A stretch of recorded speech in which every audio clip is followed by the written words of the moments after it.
Tahun 2025 menjadi catatan penting bagi Kejaksaan Agung Republik Indonesia. Di bawah kepemimpinan Jaksa Agung ST Burhanuddin, Kejaksaan mencatat berbagai capaian signifikan dalam penegakan hukum, khususnya pemberantasan tindak pidana korupsi. Salah satu yang menjadi sorotan adalah keberhasilan Kejaksaan memulihkan kerugian keuangan negara hingga 13,2 triliun rupiah. Dana ini berasal dari penanganan kasus korupsi fasilitas ekspor crude palm oil dan produk turunannya. Kejaksaan sebagai bagian dari pemerintah Indonesia memperlihatkan dan membuktikan kepada rakyat kerja keras, kerja yang gigih, yang berani, sehingga bisa membantu negara menyelamatkan kekayaan. Ingat, kalau kita lihat ini sama dengan 8.000 sekolah kita perbaiki. 5 juta nelayan bisa hidup. 5 juta. Sepanjang 2025, Kejaksaan Agung juga menangani sejumlah kasus korupsi berskala besar. Kasus-kasus tersebut dinilai berdampak langsung terhadap keuangan dan tata kelola negara. Di sisi lain, Kejaksaan juga terus menerapkan keadilan restoratif. Kebijakan ini diterapkan pada perkara tertentu dengan pendekatan pemulihan dan keadilan sosial. Memasuki tahun 2026, Kejaksaan Agung menyatakan kesiapan mengawal reformasi hukum, termasuk pemberlakuan Kitab Undang-Undang Hukum Acara Pidana yang baru.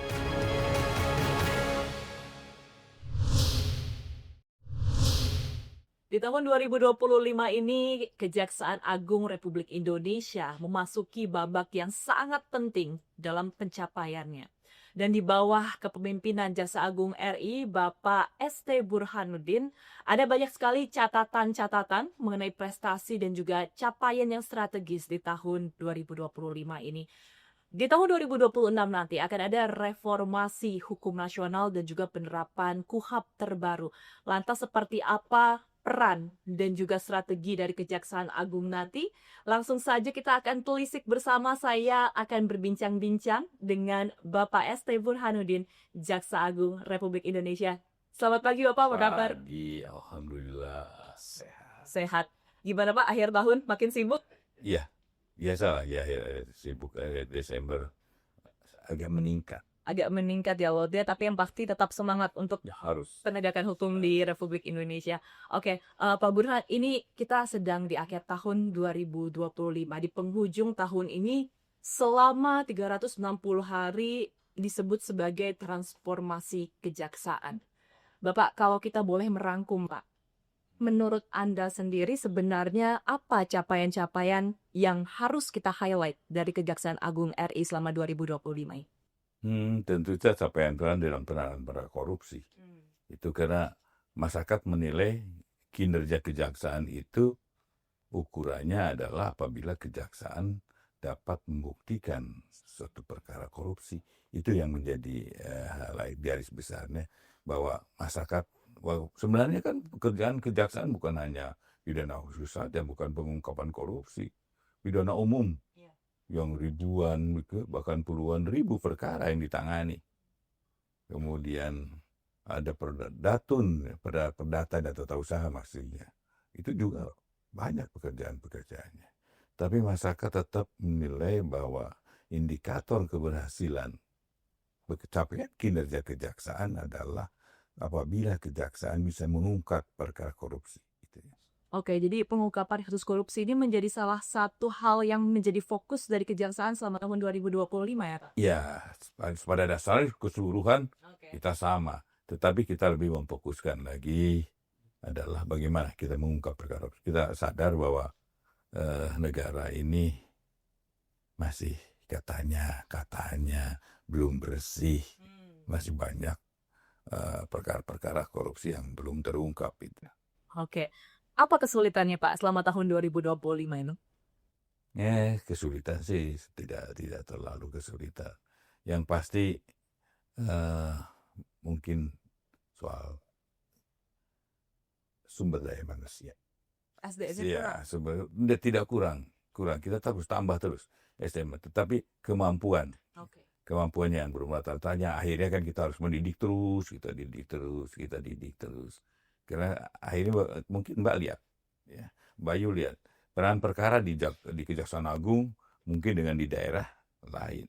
Daerah masih, karena memang pertama kerugian negaranya kecil, di daerah sumber daya manusianya juga memang masih dalam batas tidak seperti yang di Jakarta. Tapi insya Allah masih kita bisa berjalan dengan baik. Kalau untuk di tahun 2026 nanti, apa nih Pak yang akan menjadi target dari masalah korupsi yang di Indonesia? Karena kalau kita melihat sebenarnya ini juga menjadi concern masyarakat ya Pak. Banyak sekali masyarakat mengkhawatirkan masalah korupsi karena kesejahteraan mereka juga terdampak. Iya. Pasti ada, Mbak. Saya memang tidak bisa mengungkap dulu apa yang, tapi kita lihatlah actionnya nanti di bulan Januari kita ada apa.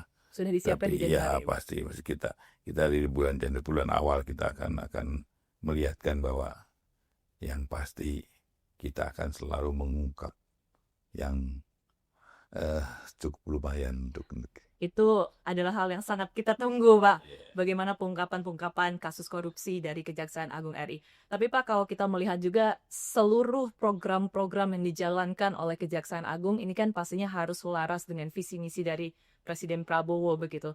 Kalau dari begitu banyaknya program di tahun 2025, apa kira-kira program yang paling selaras dengan asta cita kejaksaan? Iya, pasti pengungkapan kepada korupsi dulu, Mbak. Karena memang Pak Presiden sangat konsen dengan pemberantasan korupsi. Bahkan beliau menyatakan bahwa kebocoran APBN itu sangat tinggi, antara 30-35%. Kan ini memerlukan suatu penanganan yang khusus. Dan disitulah kami mencoba untuk konsentrasi. Ada pesan khusus dari Pak Presiden kepada seorang jaksa agung? Pesan khusus, ya tangani secara profesional. Tapi bagaimana Bapak melihat penanganan kasus korupsi di tahun 2025 ini sudah ideal? Kalau bicara ideal ya kita tidak bisa menyebut ideal endanya. Kami ini pelaksana, jadi kalau mau melihat ideal atau tidak, bagus atau tidak, mungkin dari luar silahkan mungkin. Tetapi bagi saya kita akan selalu terus mengungkap sehingga harapan masyarakat ya Indonesia semakin baik dan korupsi semakin sedikit itu. Gitu ya. Kalau saya bilang semakin sedikit karena memang kalau habis kapan saya tidak tahu. Tapi insya Allah suatu saat kita akan ke sana.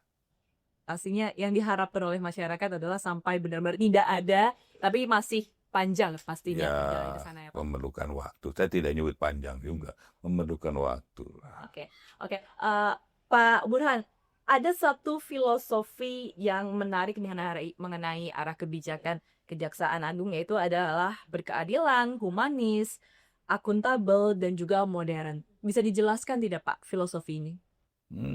Itulah filosofi bagi kami dalam pelaksanaan tugas. Mungkin bercermin pada yang lalu-lalu kita. Bahwa penegakan hukum itu tidak humanis, tidak menyentuh masyarakat kecil. Itu kami rubah terus, kita rubah. Sehingga dalam penanganan perkaranya, itu yang terjadi adalah bagaimana tidak ada lagi satu kata yang menyebutnya bahwa tajam ke bawah, tumpul ke atas. Bagi kami, insya Allah sudah hal demikian kita jauhi. Bahwa kami lebih humanis, lebih menyentuh masyarakat. Sehingga di dalam penanganan perkara juga yang kami lakukan misalnya yang sudah ya Mbak, minyak goreng kan ke masyarakat. Garam masyarakat. Ya. Gula kebutuhan masyarakat. Ya. Kemudian soal pangan, sembako, kita juga semuanya yang kami tangani intinya utamanya adalah untuk kebutuhan masyarakat yang kita tangani. Tetapi tetap aja kami juga yang besar-besar kami tangani yang bukan hanya menyentuh masyarakat tetapi akan mempengaruhi perekonomian negara juga kami sentuh. Semua pada dasarnya kami sentuh. Tapi yang utamanya kami selalu memfokuskan dulu kebutuhan masyarakat perlu diawasi. Jangan sampai masyarakat nanti merasa bahwa apa yang dibutuhkan tidak ada di pasar. Nah, itu tadi Bapak juga sempat menyebut bahwa ada branding atau ada istilah tumpul ke atas tapi tajam ke bawah. Itu sebenarnya adalah satu kalimat yang mungkin kita sudah sering dengar begitu ya Pak di tengah masyarakat. Tapi pasti butuh usaha untuk merubah image dan branding tersebut. Ada strategi khusus tidak Pak? Ya, bagi kami itu kalau strategi selalu ada. Kita ada perencanaan kan. Setiap langkah pasti harus ada sudah perencanaan. Tapi yang utama bagi saya itu, ayo rasakan dulu. Ya, rasakan dulu keadilan itu. Dan selalu saya katakan di dalam setiap saat, setiap waktu, bahwa keadilan ya itu tidak ada di dalam buku, tidak ada dalam teori. Keadilan itu ada di hati. Artinya, setiap langkah seorang jaksa harus menggunakan hati nurani dalam penanganan perkara maupun di dalam hal-hal yang menyentuh kebutuhan masyarakat. Pesan yang sangat dalam ya Pak. Harus memakai hati nurani untuk bisa nantinya mengedepankan kebutuhan dari seluruh masyarakat Indonesia tanpa terkecuali ya Mbak. Yeah. Oke, Pak, berarti kan ada perubahan di situ dari bagaimana orang memandang hukum. Dan pastinya juga memerlukan perubahan di dalam internal Kejaksaan Agung sendiri. Nah, kalau Bapak melihat perubahan di internal Jaksa Agung selama tahun 2025 seperti apa? Perubahan itu tidak bisa di dalam batas 1 tahun. Sejak kami masuk aja perubahan. Bagaimana kondisi pegawai dalam artian sumber daya manusia. Bagaimana kemampuan mereka dalam mengungkap perkara. Ya, bagaimana mereka bisa mencebahkan suatu pasal per pasal. Dan ini terus anak-anak belajar terus sehingga apa yang menjadi harapan kita bahwa kita memang mampu. Dan jujur aja Mbak, saya merasa bangga punya anggota sekarang. Anggota sekarang bukan tidak hanya perkara-perkara yang ya mungkin gratifikasi, ya menyogok lah begitu. Tapi saya punya jaksa bisa membuat kasus, jadi case building, ini membangun satu kasus perkara. Itu yang menjadi kebanggaan saya. Sehingga perkara itu, lihat aja perkaranya tidak kecil-kecil. Karena memang kita kasusnya kita bangun. Banyak sekali capaian-capaian strategis di tahun 2025, tapi di tahun 2026 akan ada tantangan baru ya Pak, karena akan ada KUHP baru di sana. Kita akan bahas ya Pak, tapi usai jeda pemirsa jangan kemana-mana, tetap bersama kami di CNN Indonesia Special Interview.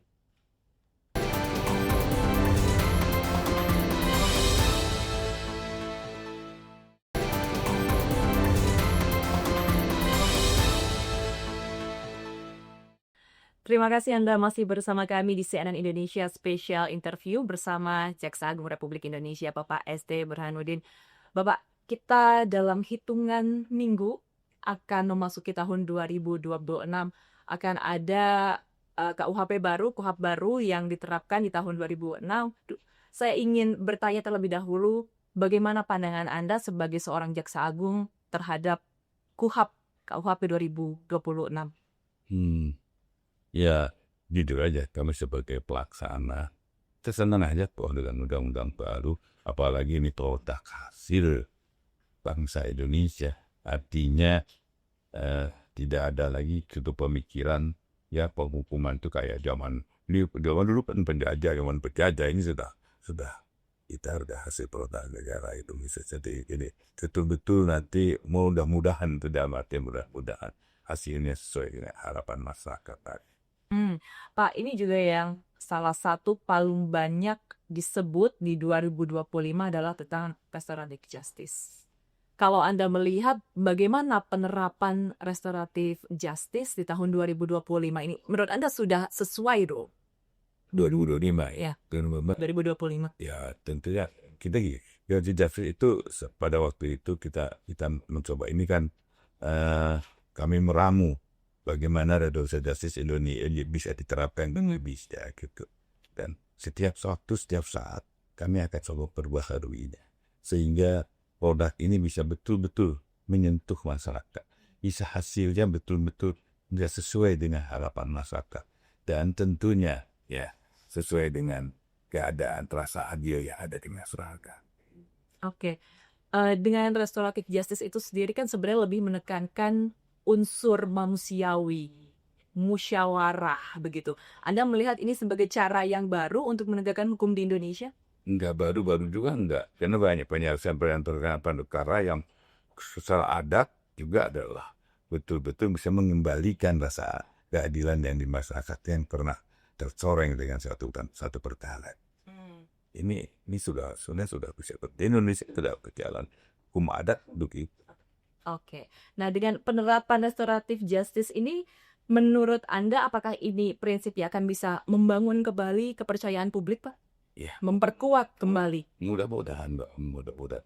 Yang artinya lagi bahwa tantangan yang ada di masyarakat tentang para pencari keadilan atau apapun bisa terjawab di situ. Dan semoga tidak ada lagi masyarakat kecil yang terdolimi oleh aturan perundang-undangan. Itu adalah hal yang paling diharapkan juga ya, Pak. Kemudian, Pak, untuk undang-undang yang baru, KUHP di 2026, apa perubahan yang paling signifikan di tubuh Kejaksaan Agung? Perubahan tapi tidak terlalu signifikan. Oke. Kalau di kami ya kita akan coba. Kami sudah sosialisasikan, dan kita akan jalan sehingga tidak ada yang terkait.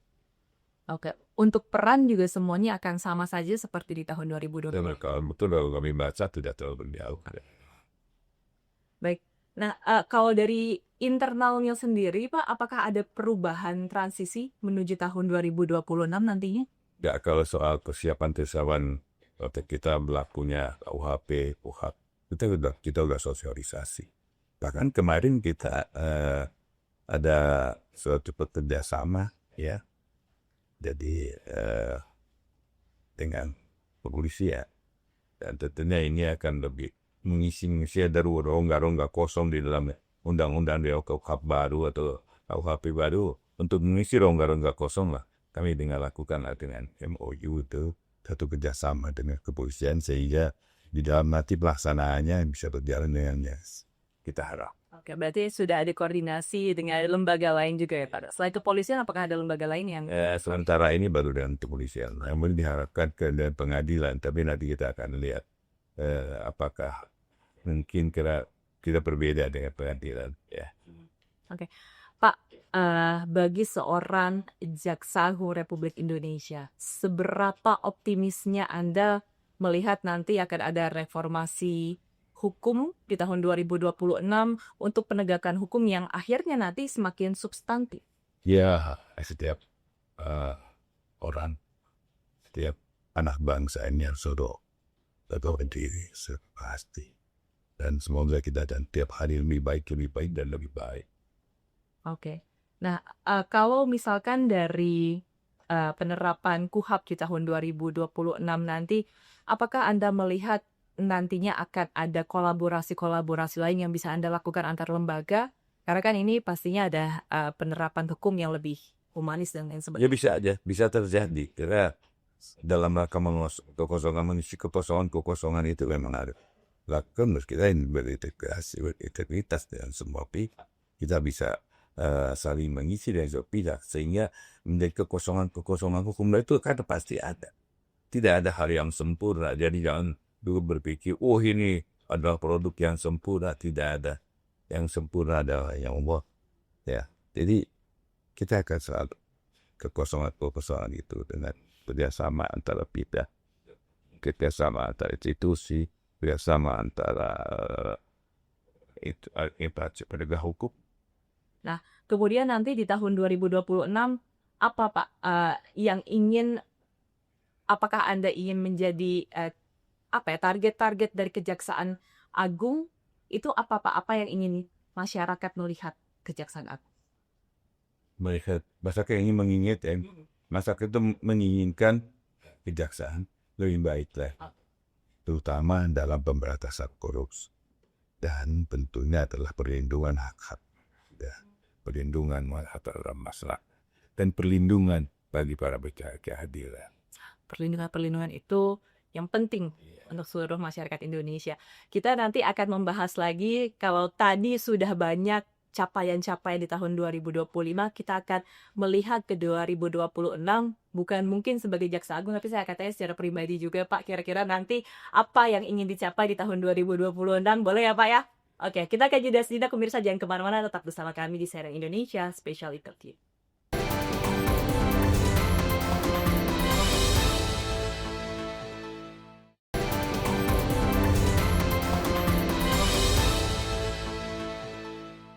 Terima kasih Anda masih bersama kami di CNN Indonesia Special Interview. Kita masih akan melanjutkan perbincangan kita bersama Bapak ST Burhanuddin, Jaksa Agung Republik Indonesia.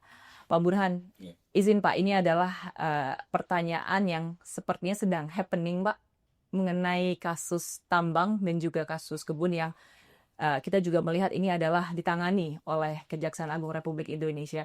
Kita lihat di sini bagaimana negara bisa hadir untuk mengembalikan ekosistem alam dan juga ada pengembalian lahan kepada negara. Saya ingin bertanya Pak kepada seorang Jaksa Agung Republik Indonesia, bagaimana Anda melihat penanganannya Pak? Penanganan yang ada sekarang sudah sesuai dengan aturan-aturan yang ada, aturan hukum yang ada. Dan kita setiap langkah, khususnya untuk kejaksaan, kita akan selalu sesuai dengan hukum acara yang ada. Kita tidak bisa melangkah tanpa aturan yang ada. Kita akan lakukan itu, dan ini demi negara, demi kesatuan bangsa, demi kehidupan masyarakat, dan tentunya tadi seperti disampaikan, apapun bahwa negara ada, selalu akan melindungi masyarakatnya. Berarti yang dapat Anda pastikan adalah kehadiran negara ya Pak dalam penanganannya. Ya, Oke. Dan melihat kasus ini nanti apakah akan ada hal-hal atau program lain yang akan dilakukan oleh sementara ini kan untuk perkebunan, untuk sawit, kita kalau ada kelebihan kita akan sita, ya. Kemudian kita akan kenakan denda bagi mereka yang melakukan pelanggaran. Itu kita tahap itu. Dan kemudian lahannya itu kita ambil alih oleh pemerintah, oleh negara, dan akan dijadikan untuk perusahaan dengan identitas sendiri gitu. Jadi tidak pandang bulu, ya, semua aja, yang milik siapa aja terbukti melanggar pasti akan ditindak begitu Pak. Oke, Bapak, kalau kita melihat di tahun 2025 ini seperti tadi kita telah bahas, banyak sekali refleksinya, banyak sekali program-program capaian-capaian dari Kejaksaan Agung begitu. Setelah Anda melihat perjalanan di tahun 2025, saya ingin bertanya secara pribadi Pak, menurut Anda refleksi keadilan di Indonesia seperti apa? Yang pasti semakin seperti yang masyarakat harapkan. Oke. Seperti yang masyarakat harapkan berarti bisa diakses dengan mudah, berpihak kepada masyarakat, tidak pandang bulu seperti itu Pak. Oke. Nah, kemudian apa pesan yang ingin Bapak sampaikan kepada insan adiaksa dalam menghadapi era hukum yang baru di tahun 2026 nanti Pak? Tentunya saya kira mengharapkan pada para jaksa khususnya untuk selalu mempelajari. Ini adalah undang-undang baru, ini adalah peraturan-peraturan baru, sehingga nanti di dalam pelaksanaan jangan sampai ada kesalahan, ada kekeliruan, apalagi nanti kekeliruan yang fatal. Makanya dari mulai sekarang, yuk belajar bersama, dan kita sudah membuat tim-tim yang bisa untuk memberikan sosialisasi kepada para jaksa, dan pastinya aja saya yakin jaksa sudah siap. Sudah yakin kesiapan jaksa sebagai ujung tombaknya juga ya Pak dari Kejaksaan Agung. Nanti tadi kan Bapak sempat di awal mengatakan masih ada masalah mengenai SDM-nya begitu. Nah, apa yang akan menjadi solusi dari masalah ini tahun 2026? Ini yang pasti para jaksa saya untuk persiapkan untuk penanganan perkara, terutama sesuai dengan acara hukum acara yang baru dan undang-undang hukum pidana yang baru, tentunya seorang jaksa harus siap untuk melaksanakannya. Harus siap menegakkan keadilan di seluruh Indonesia. Itu tugas yang sangat berat dan juga sangat mulia sebenarnya, Pak. Oke, Pak Burhan, menutup tahun 2025 ini secara pribadi sebagai seorang Jaksa Agung Republik Indonesia, apa pesan yang ingin Anda sampaikan kepada masyarakat di seluruh Indonesia tentang penegakan hukum, penegakan keadilan? Berikan kepercayaan pada kami untuk menyelesaikan persoalan ini. Dan pasti kita akan menuju suatu negara yang betul-betul bebas dari korupsi. Tapi perlu waktu, tolong bersabar. Oke. Perlu waktu, perlu kesabaran, prosesnya juga kita harus sama-sama pantau ya Pak ya. Kita sama-sama percaya kepada alat penegak hukum di Indonesia, kepada negara bahwa negara hadir untuk bisa menegakkan keadilan dan juga memberantas kasus korupsi. Ini yang menjadi concern oleh seluruh masyarakat Indonesia ya Bapak. Terima kasih banyak Bapak atas waktunya pada kesempatan kali ini. Semoga sehat selalu. Titip untuk penegakan hukum di Indonesia semuanya ya Pak. Saya sebagai masyarakat umum pastinya memiliki banyak harapan untuk Kejaksaan Agung Republik Indonesia. Terima kasih banyak sekali lagi Jaksa Agung Republik Indonesia Bapak ST Burhanuddin. Terima kasih atas waktunya bersama CNN Indonesia Special Interview. Dan pemirsa, demikianlah episode kali ini. Saya Ayu Rahmawati pamit terima kasih atas kebersamaannya. Sampai jumpa.